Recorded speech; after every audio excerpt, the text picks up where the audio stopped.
السلام عليكم، ازيكم حبايب قلبي؟ عاملين ايه؟ يا رب دايما تكونوا بخير. يلا بينا نسمي بسم الله ونصلي على حبيبنا الرسول عليه افضل الصلاه والسلام. اللهم صل وسلم وبارك عليك يا حبيبي يا رسول الله. معانا بقى فيديو جديد النهارده من الفيديوهات اللي انتوا بتحبوها. يلا بينا نسمي بسم الله، وما تنسونيش بقى ايه بدعوه حلوه كده ولاك حلو من ايديكم. اول حاجه عندنا بقى فرختين كبار، عايزاهم يكفوني لاخر الشهر او يكفوني على حسب استخدامي. يعني ممكن يكفوني يومين، ثلاثة، أربعة، أسبوع، 10. كل ست بيت ولها ايه استخدام ولها طريقه في الايه في الفراخ. انا بقى اقطع ايه؟ جايبه عندي فرختين كبار، يعني وزن الفرخه تقريبا بعد ما يعني 3 كيلو الا حاجه بسيطه. هنبتدي بقى نسمي بسم الله ونطلع بقى عندنا ايه. نجيب الفرختين ومعانا الأسلحة بتاعتنا. ايه هي السلاح بتاعنا؟ السكينة والمقص. نبتدي نسمي بسم الله ونجيب أول فرخة ونقطعها كده ايه. ناخد النص الوركين اللي تحت ونبتدي نقطعهم بالشكل ده. انا هسيب الوركين دول سلام، ما شاء الله الوركين دول يجي لهم بتاع كيلو، والوقت هنشوف على الميزان الشكل ايه. فانا هسيب دول بحالهم يبقوا طبخه لوحديهم، وهياخد بقى نص الفرخه كده. وعايزه اخد الصدر، استلفه من الفرخه شويه، ارجعه لها ما ارجعلهاش زي ما تيجي. هناخد بقى ايه الصدر كده، نبتدي نخليه من الجنب بالشكل ده. ايدي بتضغط على صدر الفرخه، والسكينه بتخليه من عند العظم. ان شاء الله المره الجايه هجيب لكم طريقه سهله جدا اسهل من كده.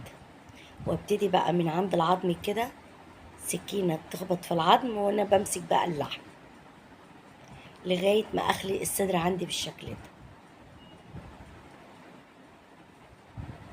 عايزه بقى تسيبي حاجه بسيطه كده في العظم يعني تنفع في الاكل، ماشي. عايزه تخليه خليه حلوه، اخليه بقى ايه، طلعي الصدر كامل.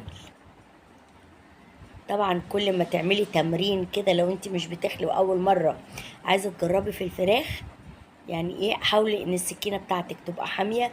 تاني حاجه وانت بتشيلي الصدر تقربي كده من الايه، من ال يعني وانت بتشيلي الصدر بتاع الفراخ تقربي من العظم عشان ما تهدريش في الايه، في الصدر. بصوا استخدام المقص مع السكينه، يعني بما اننا بقى ايه ستات بيوت فعارفين الاسلحه بتاعتنا هي ايه، بس بنستخدمها في الفراخ بس مش في حاجه تانية. بصوا الصدر ما شاء الله يوزن.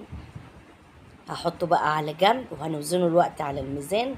وتعالوا عندنا دي الفرخة قطعتها لصدر وركين، وادي بقى الجناحين هنقطعهم بقى ايه لجوان. انا كنت بفكر اسيبها بحالها ولا اقطعها، فانا هقطعها بقى كده على قد ما اقدر، قطع قطع كده. المهم ان انا مش ههدر الفرخة عندي.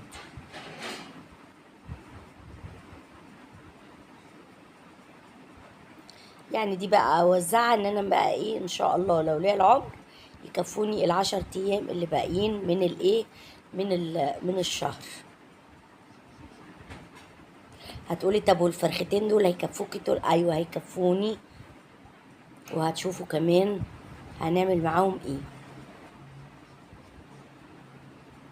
يعني لو انت عايزه بقى ايه تدبري وتوفري كده، ويعني تحاولي تكفي بيتك بأقل القليل قليل، هتنفع معاك الطريقة. هتبقى تعمل لك أكلات سهلة واقتصادية. هتقول اقتصادية، اقتصادية، وفي نفس الوقت هتاكلي فراخ.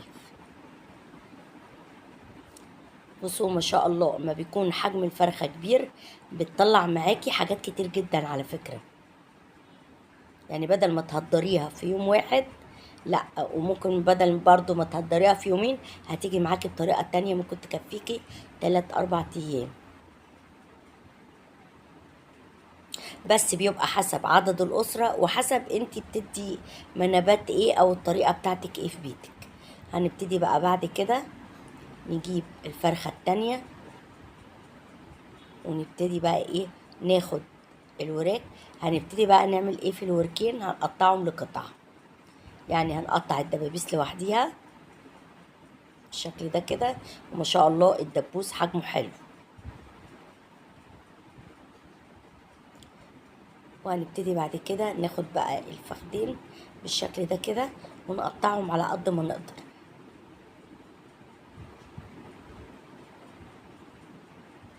باستخدام المقص.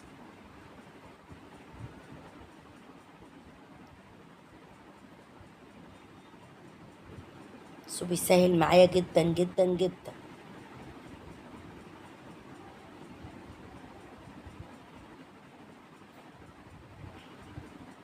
كده بقى بالسكينة نقسم بقى ايه.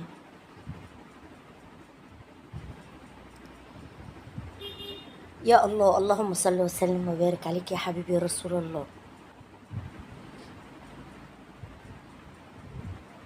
عايزه ابقى اجيب ساطور صغنطط كده عشان ايه استخدمه في تقطيع الفراخ بجد والله. فانا هحاول اتذكره ان شاء الله، ربنا يذكرني واعمله. ادي بقى ايه النص الفرخه اللي هما الوركين. تعالوا نجيب الميزان.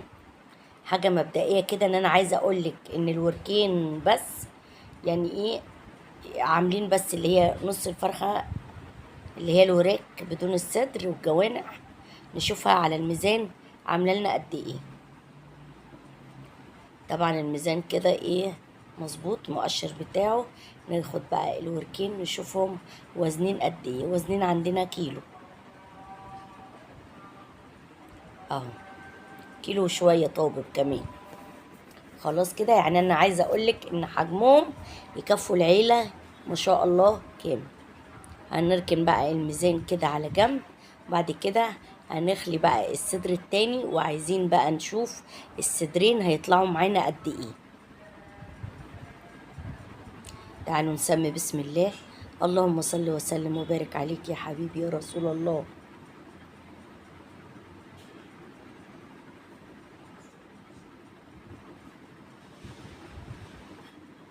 نفس الطريقة اللي خلينا بيها بنخلي بيها.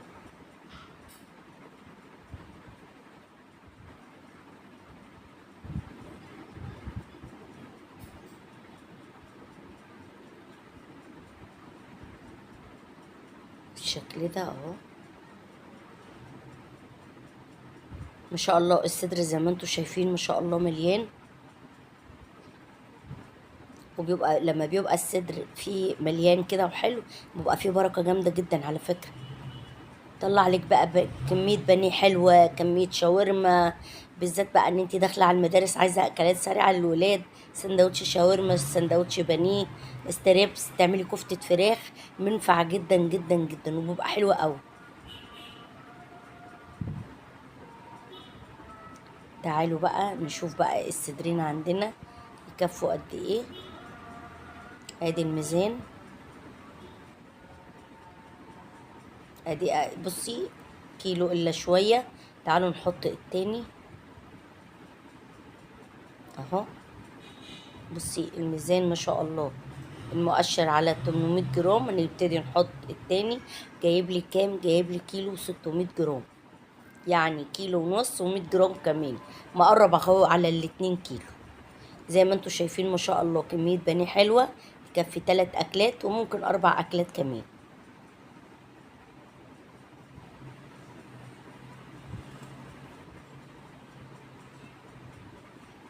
ناخد بقى الرقبة، ناخد الحاجات دي. عايزة اوريكي بقى ايه اللهم صل على النبي اللي هي الجوانح.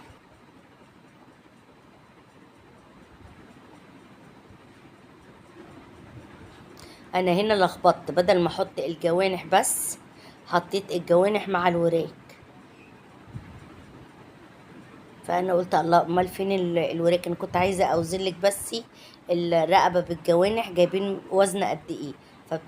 ابتديت افضيها تاني. كنت بفضي الجنب ده والجنب ده،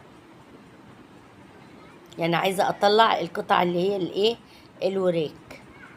هرجع تاني افضيها خالص عشان اتاكد ان مش فيها ايه وراك. ادي الجوانح وادي الرقب الهيكل بالشكل ده، ونحط معاهم الكبده والقناصه كده. الوراك مظبوطه اهي.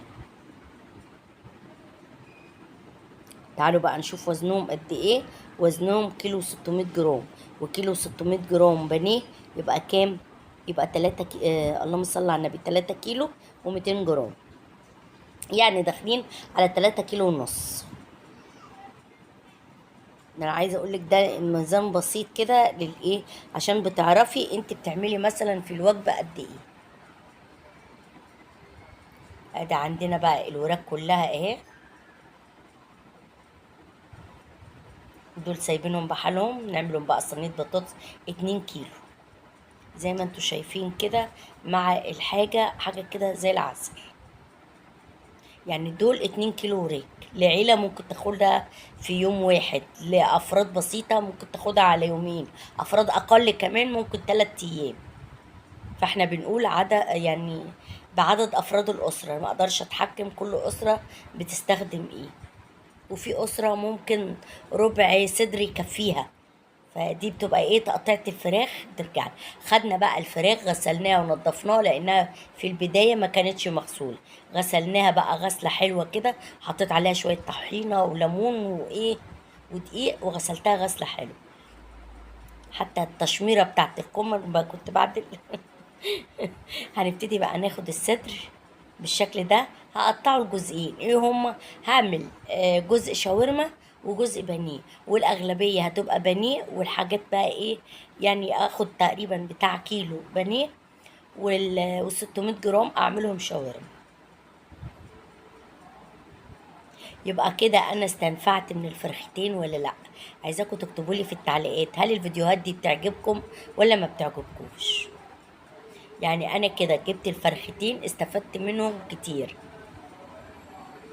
واحيانا كمان اجيب الفرخه اخد الصدر بتاعها واسيب الفرخه زي ما هي، يعني انا ببقى اقطعها لكم بسيبها كده زي ما هي. لو انت بتابعاني اول مره بروح واخده الصدر وسايبه الفرخه جوانح مع الوراك كلهم مع بعض، وبحس ان هي فرخه كامله وبتكفيني انا واسرتي والله جدا. يعني انا عندي ولادي مش بتوع لحوم جدا، يعني ايه اقل القليل يكفيهم.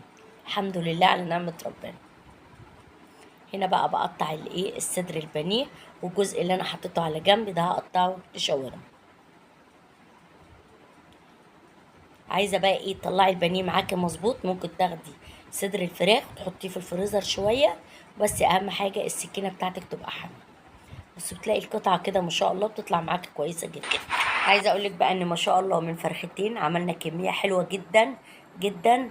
هتفنطيها بقى انتي زي ما انتي عايزه، يعني تشوفي اسرتك ايه اللي انتي بتحتاجيه وايه اللي انتي يعني ممكن تدبري كده وتتصرفي كده كست بيت عسل كده. تعرفي تقفي في المطبخ تشوفي بقى ايه متطلبات حاجات، فانتي مش هتصعبي الدنيا. فرختين اهم عندنا جبناهم ما شاء الله يكفونا زي ما انتوا شايفين.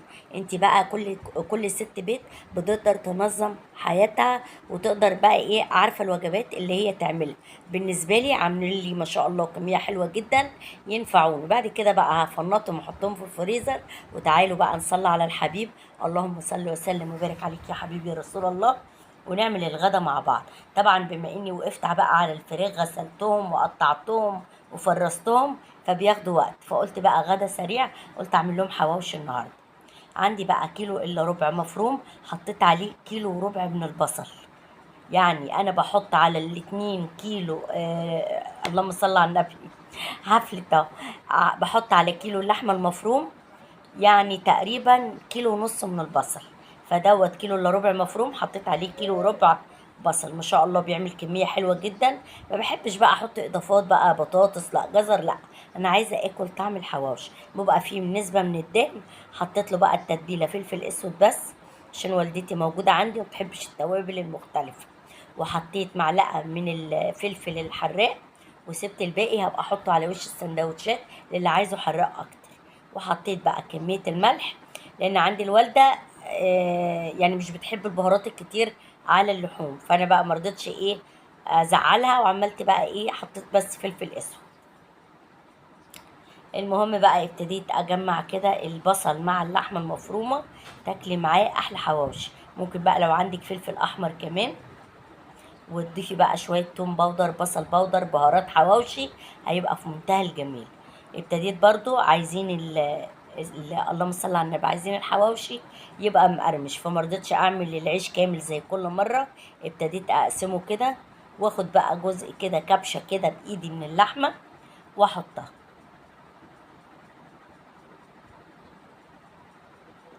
عامله بقى السندوتش عندي برضو ايه، مش زي ما قلت لكم وما بكدبش عليكم والله، ما بحبش اللحوم كتير جوه الحاجه، يعني ايه، مش استخسار ولا ان الواحد بيوفر خالص والله، انا بمشي تبع طلبات الولاد عندي في البيت. فانا بحاول كده ايه اظبط السندوتش او العيش بالشكل ده. قلت بقى عشان ايه هم عايزينه يبقى مقرمش شويه، ما يبقاش طري معانا. بعد كده حطيته في الصاجه بتاعه الفرن ودهنته زيت بالشكل ده، زي ما قلت لكم اكله سريعه جدا. احطه بقى على الشبكه اللي في النص كده واسيبه بقى ايه جاي ما احنا عايزينه شبه محمص شويه. وادي الباقي هحطه في التلاجة اللي لسه ماكلش. ولو عايزين بقى جنبه شويه طحينه، شويه بطاطس محمره، سلطه طماطم، زي ما تحبي. ده بقى شكل الحواوشي. هتقولي لي محروق شويه، اقول لك لا، احنا كنا عايزينه محمص شويه. قطعت جنبه بقى ايه طماطم بدقه كده، لانه فعلا انا ما كنتش قادره اعمل حاجه بصراحه، مش هكدب عليكم بقى واقول لكم لا، كان اليوم طويل عليا بره الفراخ ده حاجات تانية. فايه الاكله كانت سهله وسريعه زي ما انتوا شايفين كده. ده الحواوشي طبعا سخن ولع، فمش قادره. فده كان غدانا النهارده وده كان يومنا النهارده. يا رب الفيديو بتاعي يعجبكم، وما تنسونيش بدعوه حلوه ولايك حلو من ايديكم. مع الف سلامه حبايب قلبي، واتمنى كده اشوفكم. وما تنسوش تقولوا لي رايكم في تقطيع الفراخ ايه، عشان لو كده نعملها على طول. مع السلامه حبايب قلبي، اسيبكم في امان الله ورعايته.